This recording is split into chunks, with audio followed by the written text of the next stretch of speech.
How to apply for food stamps in New York. In this video, I'm going to show you how to apply for food stamps in New York, making the process simple and straightforward. To apply for food stamps in New York City, visit the My Benefits website or access the HRA portal if you live in New York City. You'll need to provide your income information, household details, and other necessary documents.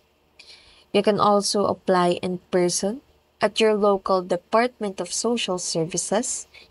After submitting your application, an interview will be scheduled to determine eligibility. Now that you know how to apply for food stamps in New York City, you can take the next step.